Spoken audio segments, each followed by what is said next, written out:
Pamoja na mambo yote niliyoyapitia na sisikilizwi, wakihitaji kujenga nchi wanaomba mchango wangu. Waone umuhimu wa serikali yao kwa sasa kutoa utaratibu wa kila mkoa kusikiliza changamoto za wananchi na kutoa takwimu za changamoto walizozitatua. Tunanielewa? Ni uo kwanza kupata habari kutoka JTV. Subscribe. Kwa majina naitwa Asa George, mkazi wa kijiji cha Idugumbi, kata ya Utengulo, Songwe, Mbalizi, Mbeya. Nashukuru kwa kupata nafasi hii Mheshimiwa Waziri wa Vijana, na pia nishukuru serikali yangu kwa kutambua thamani ya vijana na thamani ya wananchi wote. Nishukuru kwa uwepo wako na kwa kutembelea vijana wa Mbalizi na jiji la Mbalizi. Mimi na kero jiji la Mbeya. Mimi nilikuwa na kero zangu kadhaa ambazo nitaziwasilisha kwako, na wewe pia na imani kupitia wewe zitatendewa kazi na zitashughulikiwa. Nitazungumzia kero private za kwangu mimi na zile ambazo kwenye jamii tunaziishi wana Mbeya au wana Mbeya vijijini. Mheshimiwa Waziri wa Vijana, kuna changamoto kama kijana, kuna changamoto imewahi nikabili. Nilikuwa nasimamia mgogoro wa familia yangu. Mgogoro wa familia yangu wa ardhi, nilishughulikia ule mgogoro toka 2012 mpaka 2021 mpaka 2020. Napo nilipata msaada huu kwa Mheshimiwa Waziri Mkuu kwa kuunganishwa na Mheshimiwa hayati Job Ndugai. Niliitwa Dodoma. Baada ya kuitwa Dodoma ndipo nilipounganishwa na Mheshimiwa Waziri Mkuu. Kwa bahati mbaya siku ile nimefika Dodoma, Mheshimiwa Waziri Mkuu alikuwa na vikao na mawaziri mbalimbali pale, kwa sababu kulikuwa kipindi cha uchaguzi, tumetoka kwenye uchaguzi. Kwa sasa baada ya kusaidia lile swala la ardhi kutoka 2020, Mheshimiwa Waziri wa Vijana, nilitengenezewa kesi ya ubakaji na utekaji kwa mwanafunzi naye mtambua mpaka sasa yupo, na watu ambao walibana na wakaonekana walikuwa na yule mwanafunzi wapo. Lakini changamoto iliyonikabili au mimi na familia yangu, kitu kilichokuwa kigumu, leo hii natoka hapa, mimi natoka kijiji cha Idugumbi huko jirani, Utengule jirani. Naanza process za kuhangaikia, nimekamatwa, nimepelekwa polisi. Baada ya kupelekwa polisi nikawa nimewapigia TAKUKURU kwa sababu nilikuwa nimepata msaada wa kisheria TAKUKURU. Nikawataarifu, nikaomba wazazi wangu wawapigie simu kwamba huyu mtoto amekamatwa baada ya kushughulikia ule mgogoro wa ardhi, amekamatwa.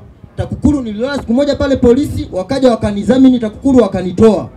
Nimeendelea kutoa ushirikiano kuripoti polisi. Baada ya kuripoti polisi, kwa bahati nzuri yule binti kipindi kile shule zinafungua, kipindi kile cha corona, mpito wa corona, shule zinafungua, naye akagundulika kuwa na mimba. Ikawa ngumu wao kutoa ile mimba. Mimi huko niko magereza. Baadaye yule mwanafunzi kadri linavyozidi kutumikia na polisi na nini kuwajibika, yule mwanafunzi wakasema amepotea, amepata kichaa, hawezi kuzungumza tena. Nikawa natoa ushirikiano kwa mkuu wa kituo cha polisi, kwa yule mpelelezi wa ile kesi, kwamba jamani, huyu mwanafunzi yupo, sio kwamba amepotea. Na kwa taarifa ambazo tunazipata mtaani kule ni kijijini kwetu ni jirani na ile shule aliyekuwa anasoma, shule ya Ilunga, sekondari Ilunga ya serikali. Kwa hiyo yupo. Wakasema wewe unatufundisha vyombo vya dola utaratibu wa kufuatilia makosa jinai. Nikawa nakataliwa. Basi nikawa naendelea kuripoti kule TAKUKURU kwa ajili ya kuomba msaada. TAKUKURU kwa sababu alinisaidia swala la ardhi, wakasema sisi masuala ya ubakaji hatukushughulikii tena. Kwa hiyo ikawa nikiwa najaribu kuendelea kufuatilia, wananiblock. Wanasema bwana, hilo swala huwezi kutufundisha. Basi kwa bahati nzuri ile kesi baadaye ikaonekana kwamba yule mwanafunzi amepatikana, amejifungua, amepatikana, wanasema alipotea. Nimejaribu kuendelea kufuatilia, kuripoti ili niwe huru na maisha yangu mengine. Wakadai kwamba yule mwanafunzi anadai kwamba alipoteza fahamu pindi anakamatwa kwenye hilo swala kwa sababu alishapotea. Nimeendelea kuhangaikia hilo swala, baadaye wakaifuta ile kesi kimya. Kwa sasa, ndugu Mheshimiwa Waziri wa Vijana, mimi nilichokuwa naomba rais yangu mimi Samia Suluhu Hassan au rais wa Tanzania wote na Mheshimiwa Waziri Mkuu Mwigulu Nchemba kwenye uongozi wetu, kwenye uongozi wao wajaribu kuhakikisha hawa wasaidizi wao wanasikiliza kero zetu sisi vijana au watu wa rika zote. Ni swala ambalo limeniumiza sana na ni kwa muda mrefu. Na mpaka sasa nikienda polisi naambiwa taarifa yule binti amepotea, na yule binti yupo sasa hivi ameolewa na maisha yake, na watu waliofanya lile tukio wapo, wengine wapo kwenye kazi zao. Kwa hiyo ninachoomba ni Mheshimiwa Rais Samia Suluhu Hassan kuona umuhimu wa kusikiliza kero za vijana au watu wa namna zote. Si lengo ni kuchukua maoni. Kwa hiyo lengo ni hivi. Tunajua tuna wasaidizi wenu. Tunajua tuna wasaidizi wenu kila mikoa. Changamoto tunayokutana nayo kwenye huu mgogoro wa ardhi, nimesema nimeanza mwaka 2012. Lakini hiyo mwaka 2012 mimi sijapata nafasi ya kukutana na mkuu wa mkoa. Unaenda kwa mkuu wa mkoa anakuambia nina msaidizi wangu. Msaidizi wangu unaenda kumuona, utapokelewa na mlinzi. Mlinzi anakuambia usipoeleza shida yako kwangu unadhani utapokelewa kiurahisi. Ongea kwanza shida yako kwangu ndio kamuone mheshimiwa. Kwa hiyo unaweza kukuta umepata process za kumuona kiongozi mkuu wa mkoa miaka 7 hujamuona. Na ni vitu vipo. Yaani ni vitu vipo. Sio kwamba naongea na buni. Kama ni muda tu ungeruhusu, ukawaruhusu wananchi hapa. Kuna wananchi hapa wana mafaili ya mwaka 2005. Hayajasikilizwa, hayajafanywa kazi. Lakini ni vitu vinavyotuumiza wananchi. Leo hii mimi nahitaji kufanya maendeleo kijiji ninachotoka au kitongoji ninachotoka. Pamoja na mambo yote niliyoyapitia na sisikilizwi. Wakihitaji kujenga nchi wanaomba mchango wangu. Si umeelewa? Na hawaelewi mambo ambayo wanayapitia, na wengine anasababishwa na baadhi ya wasaidizi wa serikali. Na kitu kinachotuumiza sana, Mheshimiwa, umesema mmekuja kupokea maoni yetu. Nilikuwa naomba kuwasilisha hili oni kupitia wewe mkoa wa Mbeya, Mbarizi, Mbeya vijijini. Nilikuwa naomba Mheshimiwa Rais Samia Suluhu Hassan na msaidizi wake Mwigulu Chemba waone umuhimu wa serikali yao kwa sasa kutoa utaratibu wa kila mkoa kusikiliza changamoto za wananchi na kutoa takwimu za changamoto walizozitatua. Tunanielewa?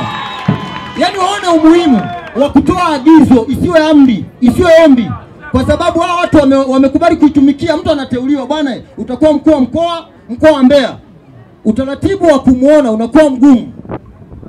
Yaani hapa sasa hivi ukianza kufanya mchakato wa kuonana na mkuu wa mkoa, inabidi muone mlinzi kwanza umueleze. Utakapofika pale katibu wake umueleze. Na akiona issue inakuwa inawakosti watu ulikotoka chini, ana block, anaanza kupiga Mbalizi. Mbalizi ipoje? Kuna mtu analalamika huko, sije katuharibia kazi bwana. Ipoje?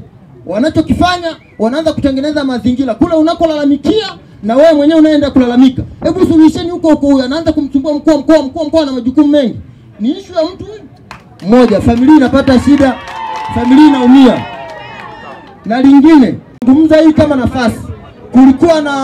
Kulikuwa kijiji chetu cha Idugumbi, kulikuwa na mradi wa ujenzi wa zahanati toka mwaka 2007.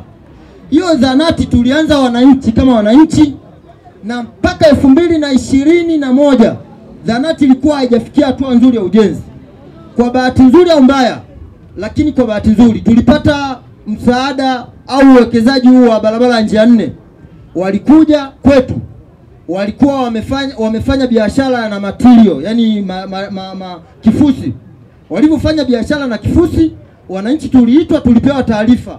Jamani wananchi wa Idugumbi na uongozi wa kijiji, tumepata bahati, tumepata wadau wanataka kununua kifusi kwetu, huyu mkandarasi anayejenga barabara ya njia 4.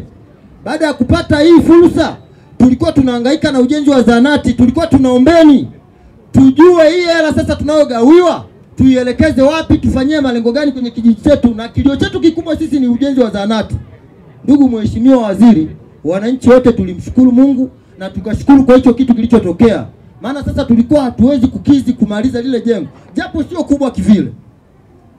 Kitu kilichotokea, tuliambiwa tumepewa 6% ya gawio la bei ya mlima, si ndio? Kwenye hicho kifusi. Lakini tukawa tumeielekeza kule ile hela. Wananchi wote mpaka sasa Mheshimiwa, zahanati milango imefeli, na mpaka sasa hatuendelee na huduma yoyote pale. Vyoo havijakarabatiwa, hilo jengo umeme haujaingia, madirisha, milango imefeli. Kwa hiyo hakuna kinachoendelea. Lakini tumelalamikia hapa, kuna baadhi ya viongozi wataona kama anawachafua. Nasema kabisa, tumelalamikia uongozi wa kata chama. Tumeanza hatua za uongozi wa kata chama. Tumewaomba, muda mwingine wakawa wanakuja wanafanya vikao vya private. Wakifanya vikao vya private wanasema jamani, tutakuja tutakaa, kwa hiyo tutakachokifanya ujenzi wa zahanati utaisha. 2023 tumeanza. 2024 tumeingia kwenye uchaguzi. Tumefanya uchaguzi. Wametuambia sasa tunachokifanya ujenzi tutakuja budget ya halmashauri sisi wenyewe, tutatuma wakaguzi na watuambie inafeli wapi, tutafanya ujenzi, tutamalizia sisi wenyewe. Hivi mpaka sasa umeshaisha uchaguzi. Yawezekana ni kwa sababu tu ya changamoto zilizokuwa zimetokea kwenye uchaguzi.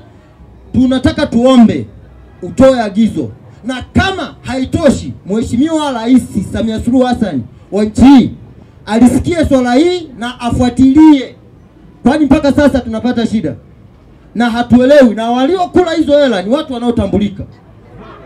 Hatuwezi tukasema hatuelewi, kwa maana usimamizi wa zile hela tulikuwa tumemkabidhi mwenyekiti wetu, na tuliteua wasaidizi na alitupa yeye mwenyewe hiyo nafasi kwamba mteue watu vijana na wamama na wazee watakaosimamia kamati mbalimbali zisimamie huu ujenzi ili tuendelee na huduma hapa.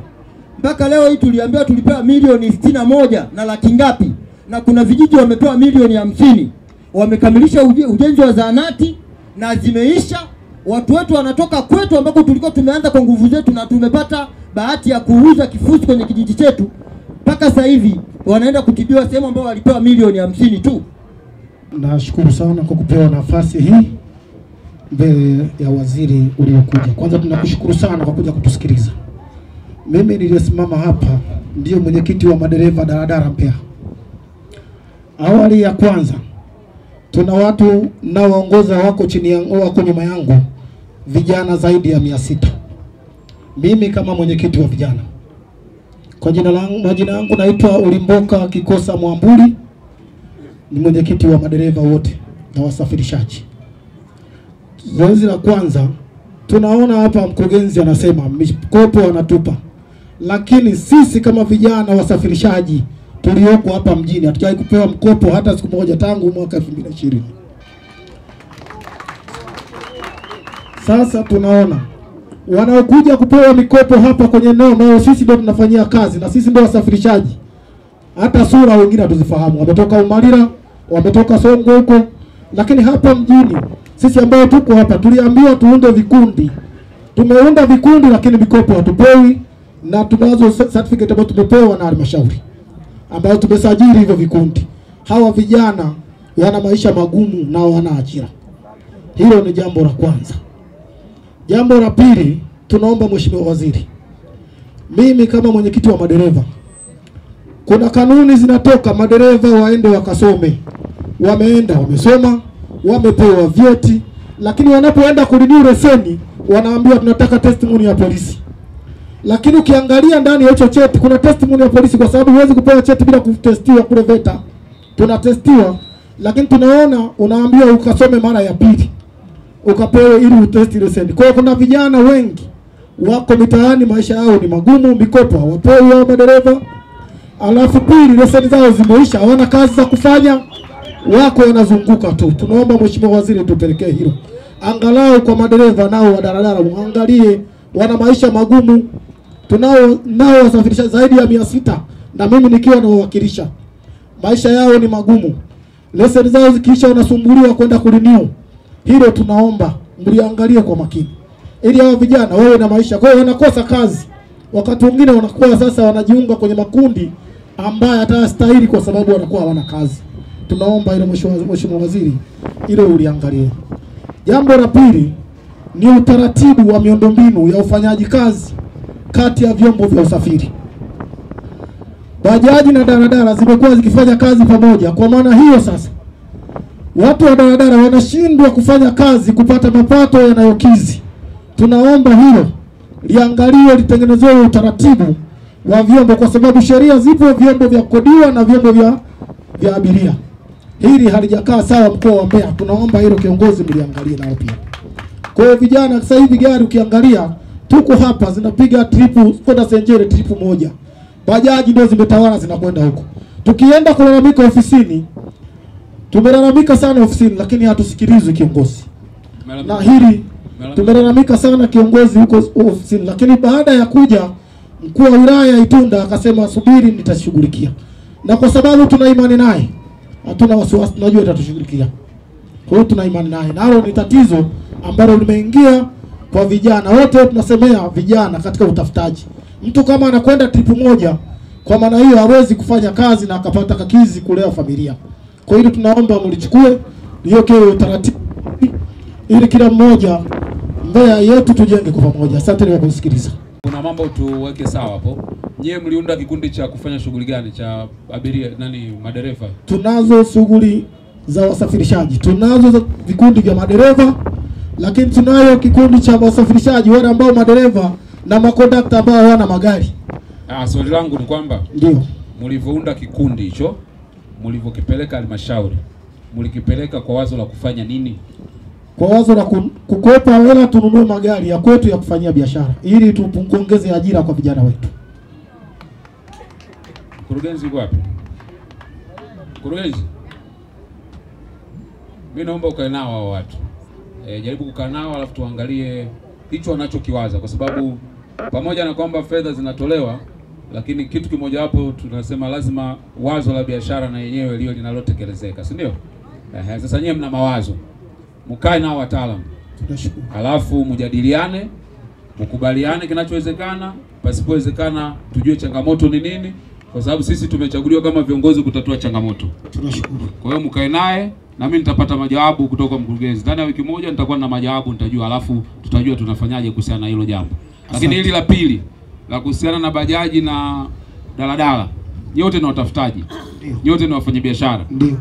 Lazima tujipange sawa sawa, si ndio? Tuwekeane mipaka. Tusije tukaanza tena ugomvi tena, wakaonekana daladala wanapendelewa kuliko bajaji. Mkuu wa wilaya wenu ni mpya, amekuja hivi karibuni, na nilikuwa namnongoneza hapa kwamba sasa mpate kikao naye.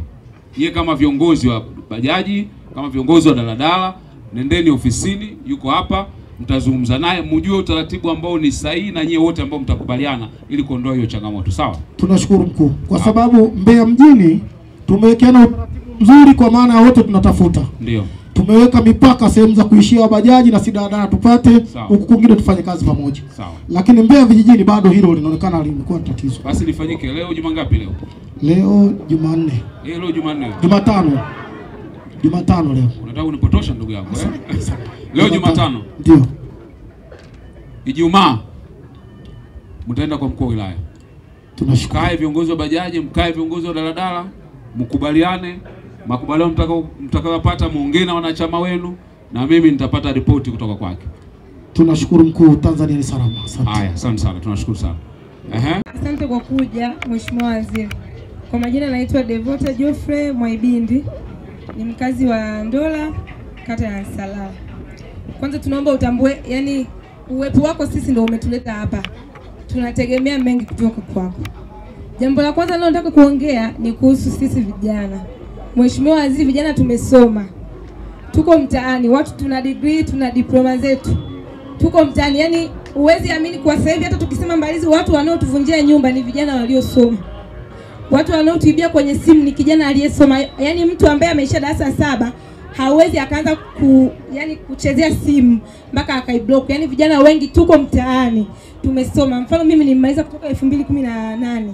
Nimemaliza chuo. Niko mtaani. Kitu kingine ni kuhusu wafanyabiashara. Kodi zimekuwa nyingi hasa kwa wafanyabiashara ambao wanaanza biashara. Mfano mfanyabiashara mdogo anaanza leo akakate leseni, aende TRA akakate leseni halmashauri, akalipe service levy, alafu kodi anayokuja kulipa sasa tunatumia mfumo. Kodi anayokuja kulipa ni sawa na mfanyabiashara wa zamani. Wakati mimi nimeanza nina mtaji wa milioni 1, nikalipe leseni labda 200,000, labda nafungua biashara yangu. Nikalipe leseni 200,000. Niende nikajumue mzigo, nilipe kodi. Sijalipa vikorokoro vingine. Mwisho wa siku nina milioni 3. Niende nikafunge mzigo milioni 3, Mheshimiwa Waziri unaelewa nafunga mzigo wa kiasi gani? Kwa hiyo kodi zimekuwa kubwa. Hasa tuangalie hasa sisi tunaoanza biashara. Lakini kitu kingine tunalipa kodi, tunaweza tukasema hatuelewi zinaenda wapi. kwa sababu kodi nyingi hazina risiti. Yaani unampa hela mtu mkononi, risiti haupewi, lakini unajua nimelipa ila imeenda halmashauri. Kitu kingine, nashukuru kwa mikopo, naweza nikasema mimi ni mnufaika. Lakini changamoto kubwa ya mikopo, muda wa kulipa mkopo ni mdogo. Yaani mtu labda unaomba milioni 80, uirejeshe labda ndani ya mwaka mmoja, miaka miwili. Changamoto ndio hiyo. Yaani mkopo muda unakuwa ni mchache wa kulipa mkopo. Angalau tungesogezewa muda.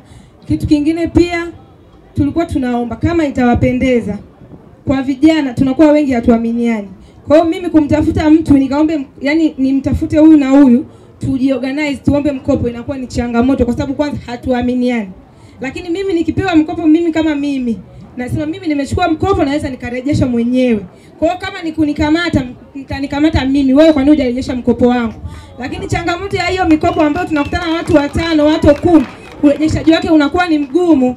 Na ndio maana hata sasa hivi tulikutana na mama pale, tulikuwa vijana, tena alituta alisema naomba niongee na vijana wasomi ambao hawana ajira. Mama, tulikuwa wengi sana, tulijaa pale halmashauri, tulikuwa wengi. Kwa hiyo ukisema vijana 10, mmoja hajarejesha mkopo, tukamatwe wote. Wakati mimi mkopo wangu nimerejesha, ni kitu ambacho kinakuwa ni kigumu. Lakini nikipewa mimi hapa milioni 10 yangu, najua mtanikamata mimi. Mimi mwenyewe ndahusika kulipa. Ndio hayo, nashukuru. Maana tukikaa ofisini hayaletu, si ndio? Hayazungumzwi. Na Mheshimiwa Rais anasema vijana wazungumze, wasikike, sauti yao isikiwe. Na mimi nimefurahi sana kwa sababu leo mmepasua vitu ambavyo ndio hasa huwa tumesikii tukikaa kule ofisini. Naomba mjipigie makofi vijana. Sasa yako maswala hapa yanahitaji ufuatiliaji wa haraka sana. Ndugu yangu unaitwa nani? Majina naitwa Asa George, mkazi wa kijiji cha Igumbi, kata ya Utegolo, Songwe, Mbalizi, Mbeya. Sawa. Sasa swala la kwanza, kuna malalamiko yameyatoa yanahusiana na mambo ya sheria na vyombo vyetu vya dola. Tanzania tunataka kila mtu asionewe kwa namna yoyote ile. Sasa hili swala najua linahusisha polisi na vyombo vyake vya dola. Mheshimiwa Mkuu wa Wilaya, hili swala la huyu ndugu naomba lifuatiliwe. Kituo gani? Kituo cha Mbalizi. Kituo cha Mbalizi. Mheshimiwa Rais hataki kusikia hii biashara ya mtu anakandamizwa na kuonewa pasipo sababu za msingi. Huu ni unyanyasaji ambao hautakiwi. Na alianzisha kitu kinaitwa Samia Legal Aid, msaada wa kisheria wa Samia, ambao watu walipita wilaya kwa wilaya, mikoa kwa mikoa, kata kwa kata, ili kuwasaidia watu ambao wanakosa msaada wa kisheria. Kwa Mheshimiwa Mkuu wa Wilaya, naomba hili swala ulifuatilie, na mimi nitarudi kulifuatilia kwa maana kutafuta mrejesho ili tuone hili swala limeishia wapi, ili mambo kama haya ya namna hii yasiweze kujirudia kwa vijana wetu hapa Tanzania. Asante Mheshimiwa Mkuu wa Wilaya. Lakini jambo la pili linakuhusu pia Mheshimiwa Mkuu wa Wilaya na mkurugenzi pale. Amezungumza tuma nzito sana hapa za fedha ambazo zimetolewa kwa ajili ya ujenzi wa zahanati, na hizo fedha hazijajenga zahanati, anasema badala yake kwa madai yake kwamba zimeliwa, zahanati haijajengwa na wanaenda kutibiwa kwenye kituo katika kata nyingine. Hii ni habari mbaya sana kuisikia. Sasa hili swala nafikiri la kichunguzi na linahitaji kufuatiliwa pia. Na ninakuomba Mkuu wa Wilaya, majibu ya maswali haya yakipatikana, wao wananchi waitwe hapa tena, uwapatie majibu hapa. Yasishie tu kule ofisini, ili wajue kilichoendelea. Kwa sababu yakipatiwa majibu alafu baada ya hapo wakawa hawana majibu, hawajasikia, tutarudi tena hapa siku nyingine, nitarudi hapa nitaletewa tena malalamiko haya haya. Kwa baada ya kufuatilia majibu yake, haya mambo yanaelezwa hapa. Tumezungumza mambo ya bajaji pale mwanzoni na daladala. Ufanye mkutano hapa, waite wananchi, wapewe majibu yao juu ya hili swali linavyoendelea. Kwa ndugu yangu, nakukabidhi kwa Mkuu wa Wilaya mbele ya wananchi wote hawa. Nashukuru sana Mheshimiwa Waziri. Pole kwa changamoto ulizozipitia, lakini nataka nikuhakikishie kwamba Mheshimiwa Rais hakusudii kwa namna yoyote ile kuona kwamba kuna mambo yako sawa sawa. Na ukiondoka hapa, naomba chukua namba ya naibu katibu mkuu yuko pale. Ukisumbuliwa, ukitishiwa, ukifanywa kitu kisio sawa sawa, piga simu moja kwa moja nipate pale. Nenda pale, chukua namba kwa naibu katibu mkuu pale. Lakini kuna masuala mengine yameelezwa hapa. Masuala ya ujasiriamali yameeleza hapa. Sasa yako masuala machache nataka niatolee ufafanuzi. Kwanza, serikali kwa muda mrefu imekuwa ikijitahidi kuhakikisha inatengeneza mifumo ya kuwasaidia vijana hasa katika swala la mikopo. Mama Samia alipoingia alianzisha juhudi zake binafsi mpya, lakini pia kwa sababu kwa muda mrefu kumekuwa na malalamiko, ile mikopo ya halmashauri ilisitishwa kwa muda ili kutengeneza mfumo bora wa namna ya kuweza kuona namna gani kila Mtanzania aweze kufaidika nayo. Baadaye dirisha likafunguliwa. Sasa yako mambo ambayo yamezungumzwa hapa. Kuna hoja naomba nizijibu. Hoja ya kwanza, amezungumza kijana hapa, anasema kwamba badala ya kutoa mikopo kwa vikundi, badala yake mikopo hiyo inatolewa kwa watu binafsi.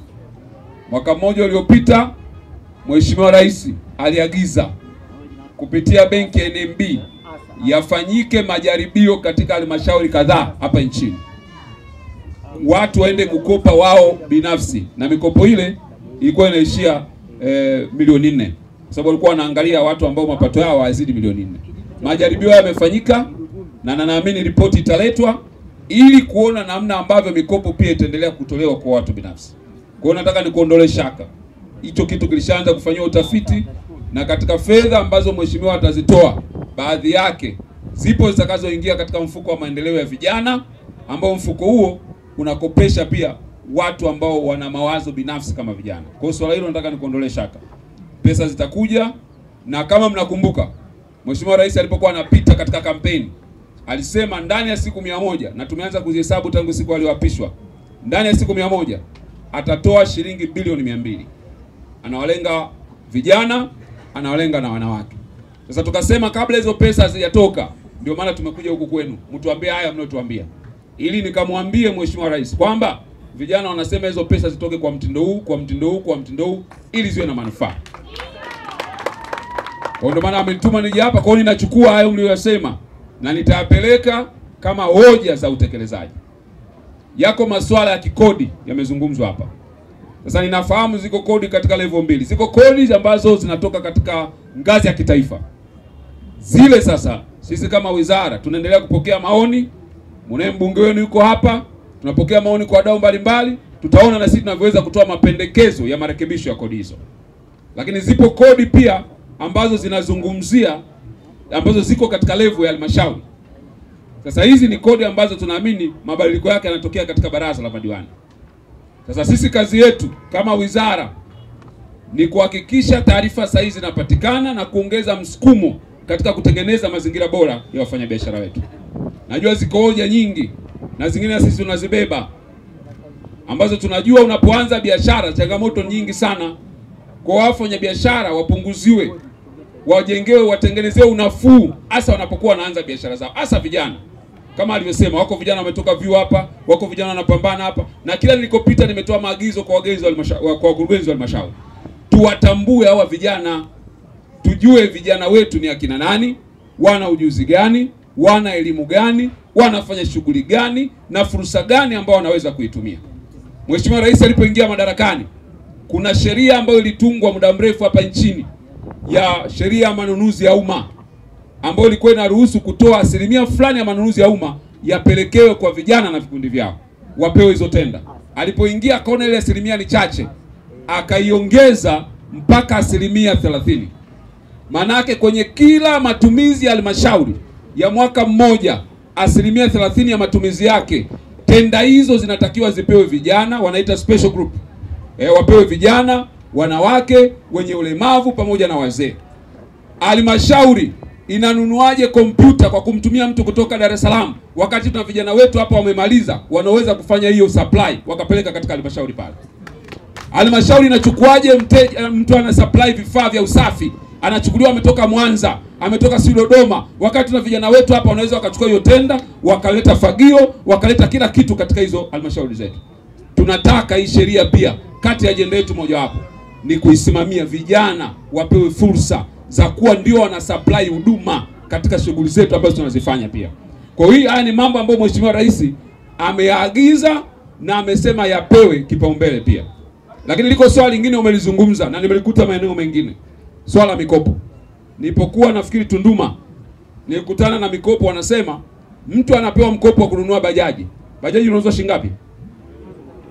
Milioni 11 tuseme kwa mfano. Alafu anaambiwa huu mkopo wa halmashauri atalipa mwaka mmoja. Sasa ili aweze kukidhi vigezo vya kulipa marejesho yake, inabidi awe anakopa kuongezea kwenye hela anazozipata kwenye bajaji ili akamilishe mkopo wa halmashauri. Nimemkuta mtu mmoja kule Tunduma anakopa 90,000 kila wiki ili aongezee katika marejesho ya kupeleka halmashauri. 90,000 kila wiki maana yake kwa mwezi mmoja ni 360,000. Mwaka mzima maana yake ni karibia milioni 4. Kwa hiyo wewe halmashauri unashukuru na kufurahi kwamba vijana amerudisha mkopo, lakini umemwachia deni la milioni 400, la bilioni 4. Sasa umemjenga au umeendelea kumkandamiza? Dhamira ya mikopo ni kuwatoa vijana katika changamoto ya umaskini. Kama mkopo unampelekea kijana awe maskini zaidi, maana yake hatumsaidii Mheshimiwa Rais. Sasa ninatambua viko vigezo, yako masharti, ziko sheria, lakini sisi sio mashine. Tunatakiwa tukae na hawa watu. Mbona tukienda benki tunaulizwa pia mkopo huu kulingana na biashara yako unaweza kulipa kwa mwaka 1.5, kwa miaka 2 kulingana na faida unayoipata. Tukae nao chini hawa. Kama biashara yake haingizi faida, tukae nao tuwaulize wanaweza kuingiza faida baada ya muda gani. Tuwatengenezee utaratibu kwenye biashara ambazo tunajua haziwezi kuingiza faida kwa muda mfupi. Sio tu tunalazimisha lazima warejeshe, alafu akimaliza marejesho yeye ni maskini, biashara inakufa, anadaiwa na vitu vyake vya ndani vinauzwa, alafu tunasema tumemwezesha kijana. Tumemwezesha au tumemletea umaskini? Tunakuwa tunamuumiza kijana. Mheshimiwa Rais anataka mikopo hii iwe na faida na tija kwa vijana wa Tanzania. Na mimi kama mtu aliyenipa dhamana, sitakubali wakati wote ule kijana wa Tanzania anyanyaswe, aonewe au azungushwe pale ambapo haki yake inatakiwa kupatikana au anastahili. Na kuna malalamiko mengi ya ubaguzi kwenye hii mikopo. Iko malalamiko mengi na yasikia nikipita mahali. Na ndio maana moja ya kitu tutafanya katika wizara hii, tutatengeneza mfumo wa kutumia teknolojia ambao wewe utainstall kwenye simu yako. Ukizungushwa, ukionewa, ukiona usikilizwi, wewe utabonyeza, utanipata mimi wizarani na wasaidizi wangu, ili tumjue nani ambaye anamkwamisha Mheshimiwa Rais kwa hudumia vijana, ili ambaye ni kikwazo tuanze kushughulika naye mara moja. Kwa hiyo nataka kutoa agizo kwamba hao vijana wanapokuja na mawazo yao ya kibiashara, hii biashara ya kwamba mtu anakuja ofisini analeta wazo au analeta mpango, alafu watendaji wanamwambia ili wazo haliwezekani, hauna vigezo, haujatimiza masharti. Sasa wewe kazi yako nini ofisini? Msaidie atimize masharti, msaidie atimize vigezo, ndio kazi yako tuliokuajiri pale. Mheshimiwa Rais anategemea wewe msaada kwa vijana na sio wewe kikwazo kwa vijana. Matokeo yake ni kwamba wanaopata mikopo wanakuwa ni wale wale kila siku. Wengine wanaonekana kama vile hawafai kupata mikopo. Na wakati Mheshimiwa kule Rais anataka kila mmoja awe na fursa ya kupata mkopo. Kwa kijana akija ofisini, anakuja ofisini na kikundi chake, usimwambie una katiba, katiba yako sio nzuri. Wewe umsaidie kutengeneza katiba. Usimwambie unajua mchanganyiko wa biashara aueleweke, hujakaa kitaalamu. Wewe ndio mtaalamu, msaidie auweke katika namna ya kitaalamu, ili kesho awe na uwezo wa kupata mikopo ambayo tunahitaji. Tunaelewana vizuri ndugu zangu? Tuko pamoja? Sasa ninapomalizia naomba nizungumze mambo machache. Madhumuni ya Mheshimiwa Rais kuunda wizara hii ambayo ameweka chini ofisi yake.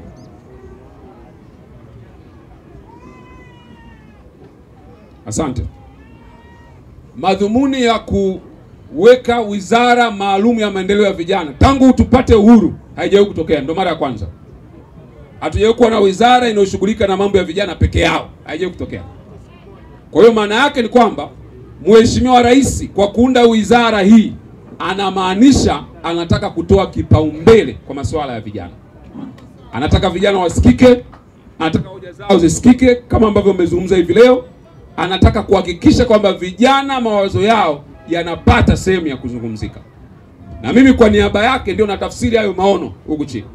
Sasa jambo la pili ambalo nataka nisisitize kwa watendaji wote walioko hapa na kila mmoja anayeshughulika na habari za vijana, wizara hii inaongozwa na falsafa 3 kubwa.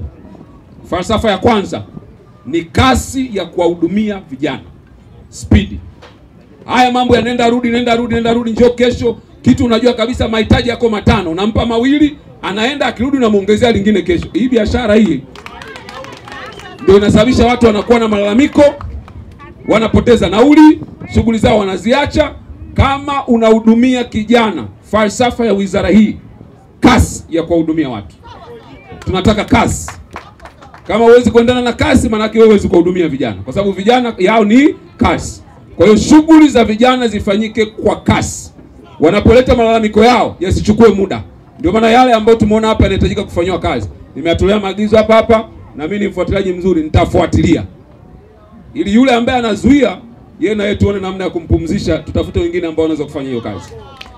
Kwa hiyo tunataka kasi. Vijana mambo yao yanapofika, kasi iwepo, kasi ya taarifa, kasi ya kushughulikia matatizo, kasi ya kuleta mrejesho. Kila kitu tunaenda kwa mwendo wa kasi. Jambo la pili, viongozi lazima wafikike. Kama unamhudumia kijana, lazima uwe unafikika.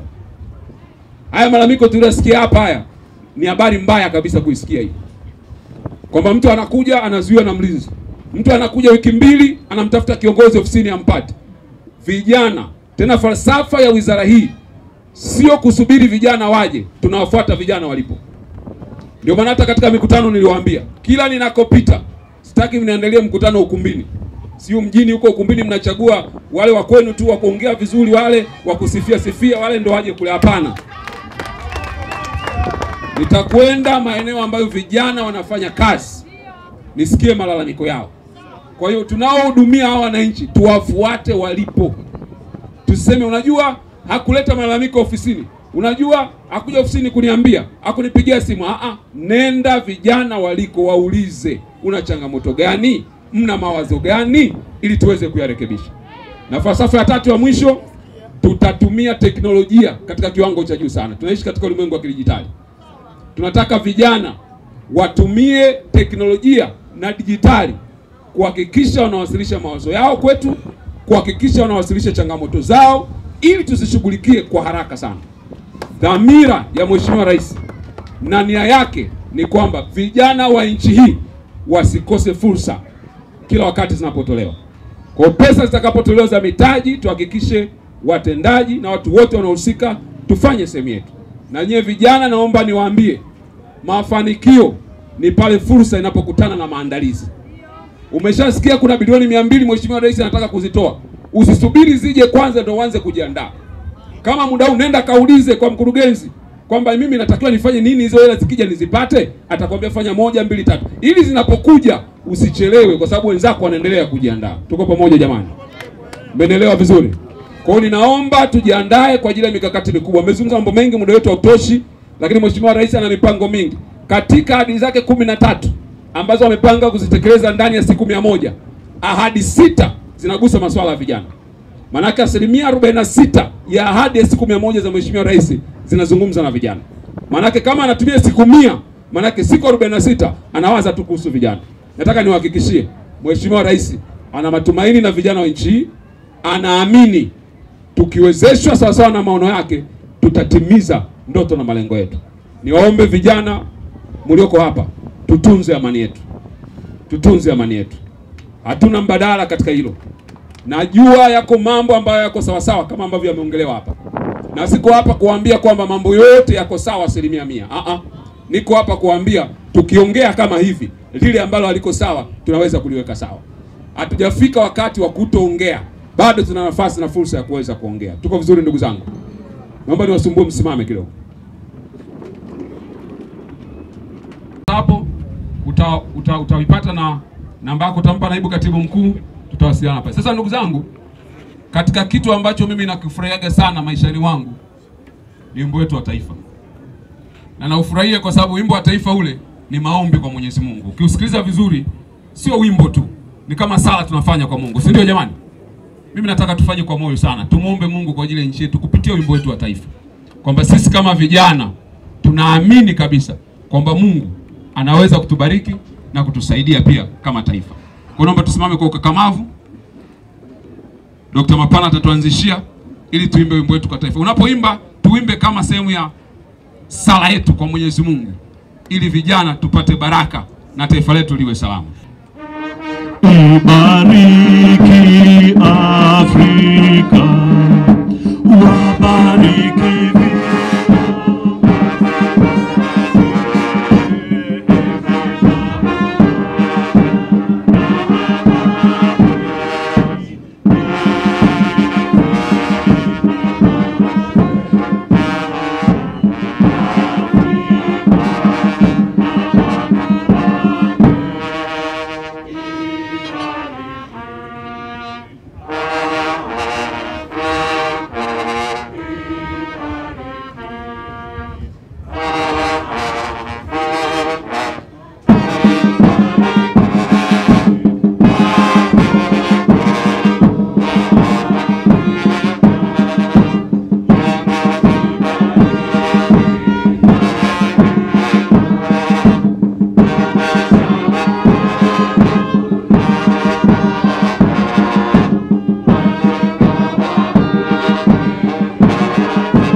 Makofi, makofi, makofi. Asanteni sana, Mwenyezi Mungu awabariki. Mtazamaji wa J Online TV, ili uwe kwanza kupata habari kutoka JTV, subscribe kisha like, halafu bonyeza kengele hapo chini ili uwe wa kwanza kupata taarifa pindi habari mpya inapokuwa imewadia.